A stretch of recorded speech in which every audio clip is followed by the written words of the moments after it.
You're gonna wanna avoid moving to Georgia if you can't handle these 10 negatives. So if you're thinking that you're gonna move here and you're gonna love everything about living in Atlanta or in the state of Georgia, well, that's not the case. So I'm gonna break down a really authentic, transparent, unfiltered reasons why you might wanna think twice before you move to Georgia, and we're gonna get after it right now.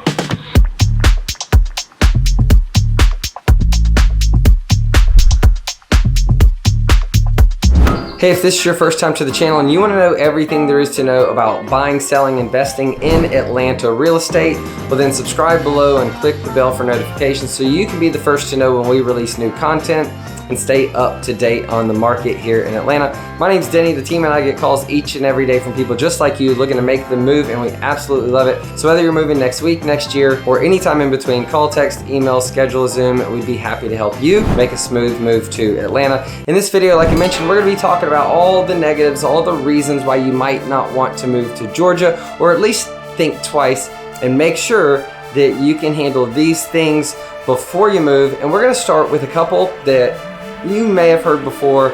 I'll give you my take on it, my perspective, and then we'll save a couple that you may not even be considering and that I haven't seen anyone else talk about that you're definitely gonna wanna think about. Yeah, what I just said. So let's get going.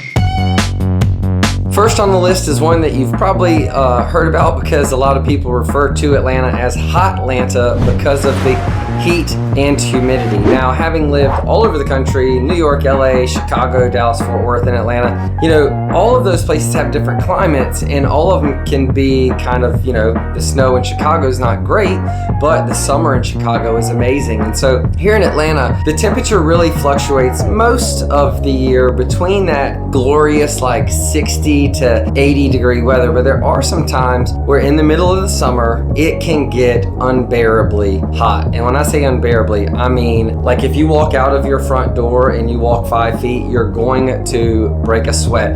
It's not like an Arizona or a Las Vegas, like a dry heat. It is a wet, hot blanket. If you could imagine taking the towel that you get from, if you go to the barber shop, I don't know about you ladies, but I go to a barber shop and they pull these really hot towels out of this oven and they put them on your face or they wrap them around your neck and it's like borderline burns your face off, but somehow it feels good. Yeah, that feels like a summer here in Georgia. Now, it depends on the area of the state you live in. Is it South Georgia? Is it North Georgia? I've been, born and raised in Augusta and lived all around Atlanta and now live in North Atlanta in the suburbs. And I'm here to tell you, I played golf yesterday and we're here, it's still in March and it was easily 80 degrees. I was out watching my son's baseball game last week. Face got burnt, neck got burnt. Just the sun, the heat, humidity, it can be a little bit unbearable. Now, having lived in colder climates like Chicago, I will trade that snow for this heat any day of the week. I love the fact that for most of the year, it's extremely comfortable. There's like a 2-month period in the winter where it's really cold, in the summer where it's blazing hot, but the rest of the year is fairly mild, and I consider it to be the perfect setup, or the best of all worlds. You get 4 seasons. You get spring, summer, fall, and winter, and all of them have their benefits. And we'll talk about some of the cons there too. But if you can't imagine the idea of living in the heat at all, ever breaking a sweat, well, you're not gonna wanna live here. Ladies, hey, do me a favor, don't wear too much makeup because come July, it might melt off your face. And if you do have sensitive skin, you're gonna wanna keep lotion and sunscreen and all of those things, keep yourself protected. But I'd think twice about Georgia if you can't stand the heat.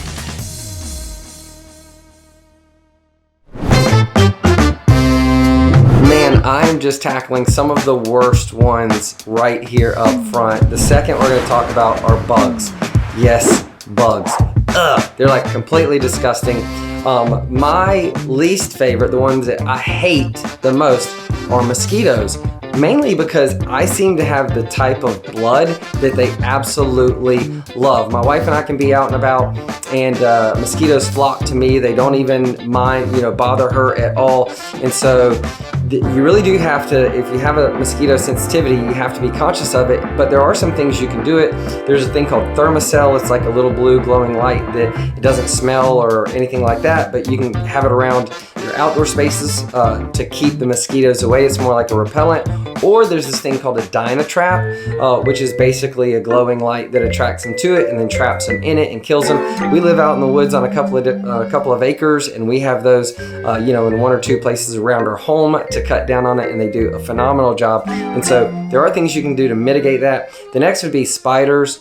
Oh my goodness, Joro spiders, I believe they're called. They came over on a cargo ship a few years ago, and they have kind of exploded all over North Georgia, South Carolina, like the Southeast, and they look super scary, but they're absolutely harmless, but they are annoying. One of the reasons I got my entire property mulched and all the saplings and the smaller trees cut down is just to cut down on the ability of these spiders to hang between bushes and trees and all of those things, because you want to be able to walk around, you want to be able to enjoy it, but there's like 2 times a year where they really do explode onto the scene. Again, keeping normal spiders and pests out of your home, that's easy. You can just get a pest control service. I think we use it's called Earth Conscious Pest Control.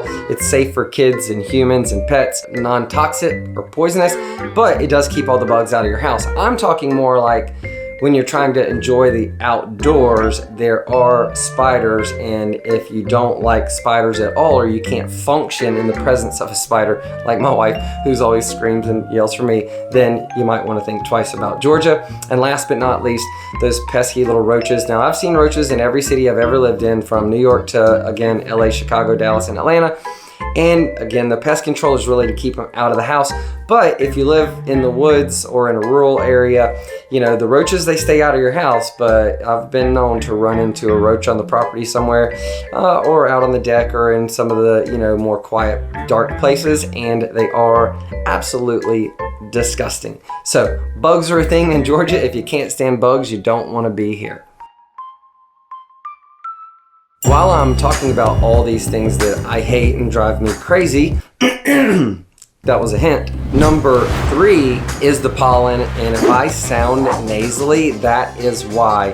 The pollen and the allergies. If you have any kind of allergies, at some point during the year, they will be bothered by being in Georgia. It seems like everything you can be allergic to, there is here, but I'll focus on the worst one, which is pollen. If there is a flower or plant of any kind that has pollen, about this time of the year, it explodes into the air. And I mean, you can drive your car through a car wash, get it completely cleaned off, and by the time you get to your destination, it will be yellow again. So you can only really tell what color your car is for about, 10 months out of the year, but for a while, it's going to be covered in pollen. Of course, that I'm exaggerating, but for real, you go in somewhere for a while, or if you go to sleep and wake, there's going to be more pollen. So I just keep one of those cheap $20 a month subscriptions to a car wash and drive through there as many times as I want. So about every other day, or anytime I'm driving by, I just pull on in, and 3 minutes later,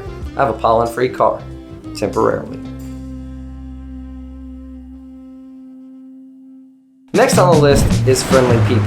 Now, this still applies when I'm talking about the hot topics, because there's lots for people to argue over, and if you don't believe me, just go onto Facebook and kind of look, because people argue about stuff all the time online. But face-to-face is a completely different story. You see, here where I live, it is not uncommon to wave to or even stop and talk to people you don't know. We haven't lived in this home very long, and we've been trying to get settled in. And yesterday, my neighbor, I could hear them next door out working in the yard. Now, their kids have already met my kids, because kids tend to play a lot outside.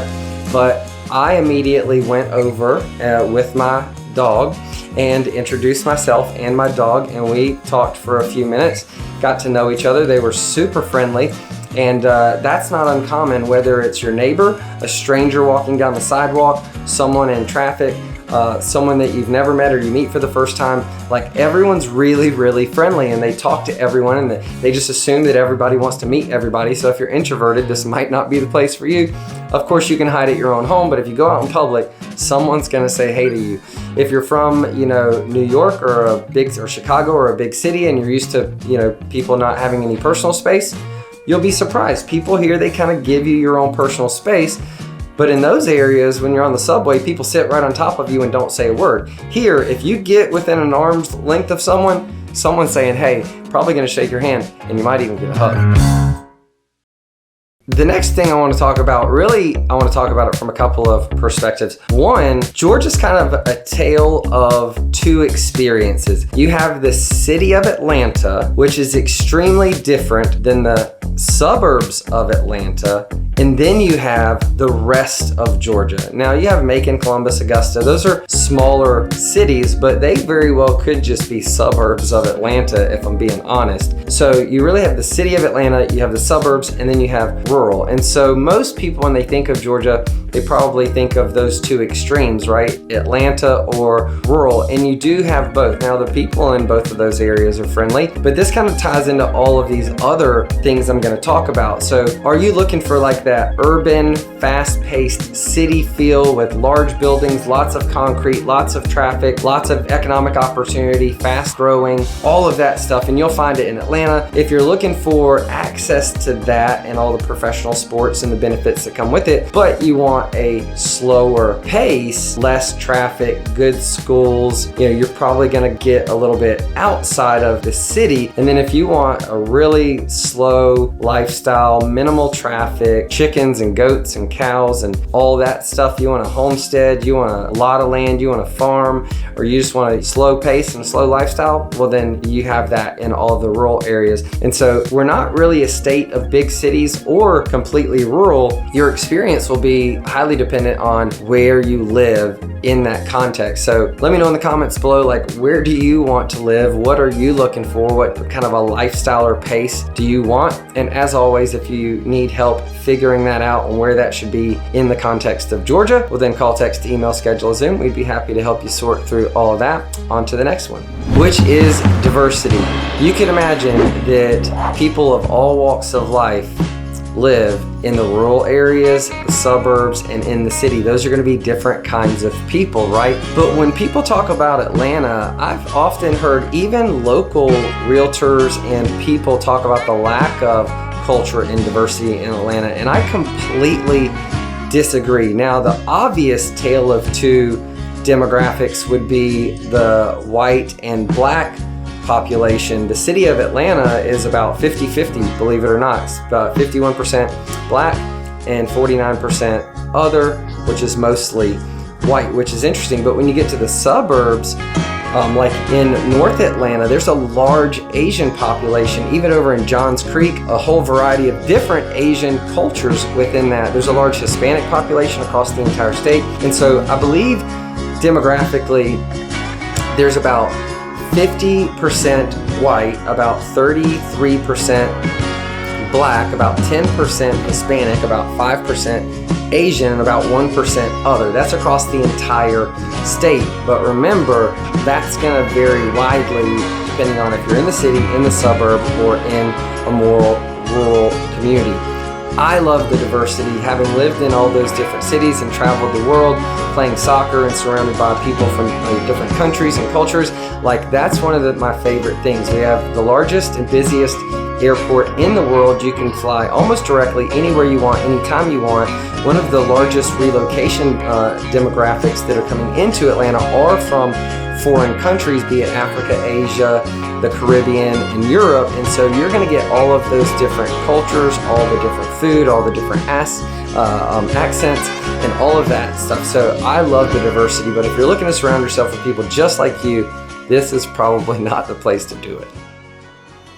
Which leads me on to our next and highly sensitive subject, which is politics. Now, I'm not going to share all of my political views with you. Let's just say that I'm an equal opportunity offender. I believe in people to be people and to be free to be themselves. And so with that, I fight with Republicans and Democrats and libertarians about all sorts of stuff all the time in person, where we have a relationship and we know we love each other and we can have this open dialogue. I don't think that's necessarily for a YouTube channel, but again, you could probably find enough people fighting on Facebook to keep you entertained. What I want to talk about as it relates to politics here in Georgia is that, like most of the other cities and rural areas, most of rural Georgia is probably going to lean red, and then most of the city centers, when you talk about Atlanta, Augusta, Columbus, Macon, in the city, is going to lean blue. Overall, in the last election, Donald Trump, Joe Biden both got 49% and change, and then the Libertarian candidate, I want to say, got 1%. And so it was really close in terms of that election, and I think you will find that here across Georgia. Again, in the city is going to be more blue, and the rural is going to be more red, and the suburbs going to be a mix. And so you're going to get a lot of political diversity here in the state of Georgia, and lots of opportunity for you to fight with your fellow neighbor over their beliefs, or you can keep it all to yourself. Side note on that, Trump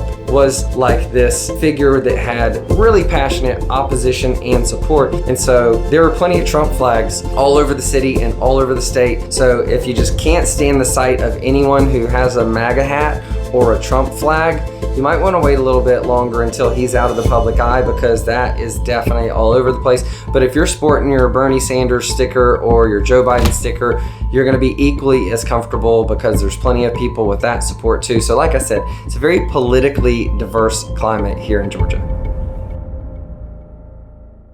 Now, with that diversity comes a lot of different cultures, but I will tell you this. If you're looking for healthy food, you can find it, but you can't really survive in Georgia unless you can stand fried food. And what I mean by that is, you've probably heard of Chick-fil-A. Fried chicken is a staple of the diet here in Georgia, whether you like Zaxby's or Chick-fil-A. Kentucky Fried Chicken are one of the many other places locally or national franchises that you can get fried chicken. It's going to be on the menu if you go to a down-home Southern cooking restaurant, and it's going to be on the menu if you go to the fanciest, nicest restaurant you can go to in the entire city of Atlanta. Fried food is a staple in Atlanta. We fried everything you can possibly imagine, from donuts to Twinkies and everything in between. If it can be eaten, it's been fried. I haven't tried them all, but I have to admit, I have tried most of them, and they're usually delicious. Not something that I want to consume on a regular basis, because I like to watch my figure and stay healthy, but you can't be in Georgia if you don't at least tolerate some fried food.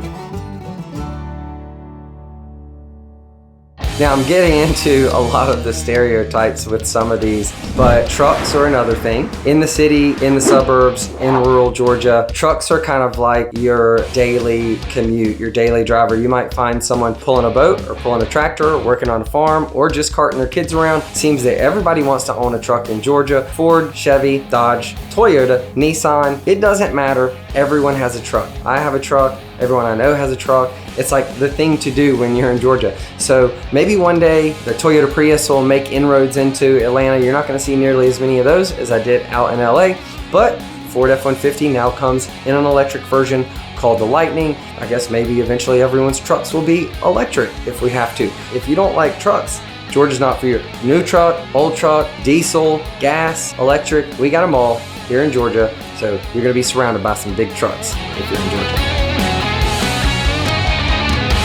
Now, you're going to have to like football. Well, you don't have to like it, but you can't avoid it. Let's put it that way. And I wonder what kind of football, in the comments below, what came to your mind? Was it the NFL? Was it college football? Was there a specific team? Because in Georgia, we're talking about college football. And we're talking specifically about the Southeastern Conference, the SEC.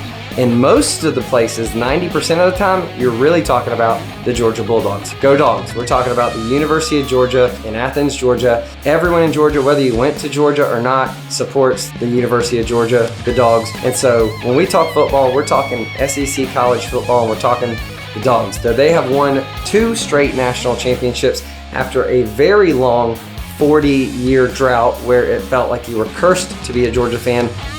They're kind of like always the bridesmaid, never the bride.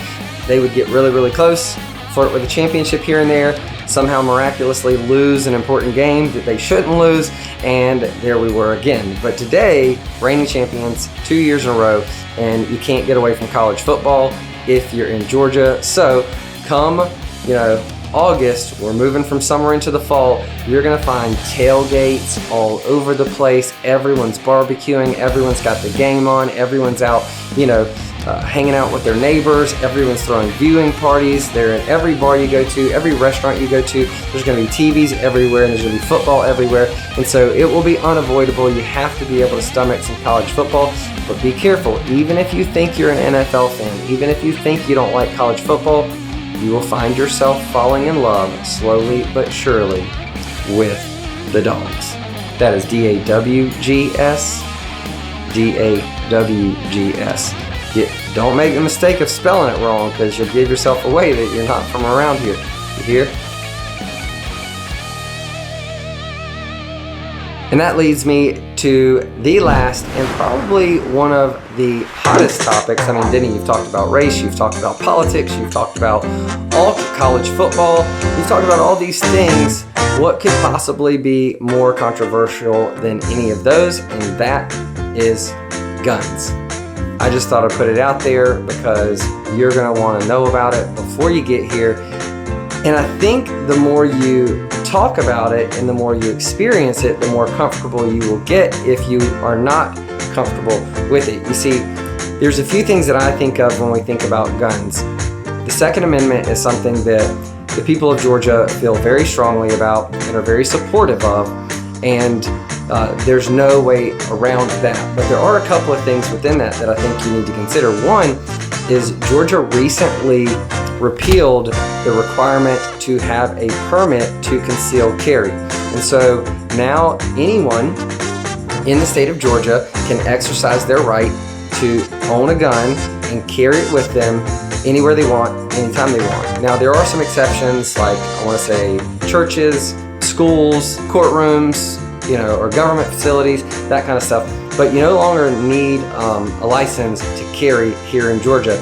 The underlying threat of someone potentially being armed does cut down on the chances of someone else committing a crime against them. So much so that many moons ago, back in the early 80s, Kennesaw, Georgia actually passed a mandate requiring the head of household to maintain a firearm and ammunition in the home. Like it was required by law. Can you imagine that? The fear was that there was going to be blood in the streets and people, crimes everywhere. But the opposite happened. What happened is the crime rates actually plummeted. They went down significantly because everyone that had any intentions of committing a crime decided that they should stay away from Kennesaw, Georgia, because the likelihood that they broke into a home that had someone that was armed was a lot higher than other places. And so Georgia is a place where you're going to run into guns, you're going to run into concealed carry. People do have that right and they support it. And so if you absolutely can't stand the thought of or sight of guns, then you're probably going to want to steer clear of Georgia. And if I haven't driven the point home about the gun situation here in Georgia, they also have what you call stand your ground. I don't know if it's a law or if that's what you call it, but stand your ground essentially gives people the right to protect themselves, their loved ones, their property, their business, and all of their stuff without the need to retreat. There's no expectation that if you are being assaulted or attacked or your life is in danger that you have to retreat. You can stand your ground and you can use deadly force to protect yourself and your loved ones and your business and your home and your property and all of those things. So the ability to have a gun, to not need a concealed carry license, to be able to conceal it, and to be able to stand your ground, all of these things stack up to a very gun-friendly culture and environment. Now, having said all of that, I own guns, and I have never been in a situation that required me to stand my ground. I'm not saying I wouldn't if I had to, because I do have children and property and a wife and a family and loved ones, but it's not a regular occurrence. In Chicago, where you're not allowed to have a gun, my wife was mugged trying to get into our apartment late at night in the alley where she parked, and fortunately she wasn't injured, but all of our material possessions that she had were taken and we were able to replace those. It was a pain in the butt, but I often wonder, it's a lot of anecdotal, he said, she said, individual experiences, but Georgia is a place where people have guns and where they're proud to have them and where they'll use them if they need to. But most of the time, the only thing we use guns for in Georgia is hunting. Deer, turkey, everything in between. It's an animal, and there is a hunting culture in the state of Georgia, and so there are a few times a year when hunting season's over, and even fishing, those types of things, the outdoors, where you're for sure gonna see people dressed up in their camouflage, going out on a hunt or bringing back a kill, and that's part of the Georgia culture. Hopefully I haven't completely scared you off. This was my take, an authentic, transparent explanation of all the things that I think you will probably want to consider before ultimately making the move to Georgia, because the last thing I want you to do is find yourself moving somewhere you ultimately don't want to be. And that's why we always encourage you to call, text, email, schedule a Zoom. Not only do we want to help you make a smooth move, we want you to move to the right area. And Alpharetta or North Georgia, the city of Atlanta, Augusta, Columbus, Savannah, Macon, rural area, suburban area, city area, all of those things have little differences and they're all unique, and we want to help you sort through all that to make sure you land in the right. I have literally lived all over the state. I talked about the country, but I've lived in inner city Atlanta, Marietta, Duluth, Alpharetta, Cumming, Augusta, Martinez, Evans, every place that you can possibly imagine. And I want to bring that life experience along with me so that we can help you land in the perfect spot. As usual, subscribe if you haven't. We're always releasing new content like this. More importantly, reach out if you need some help. And until we see you in person, we'll see you on the next episode.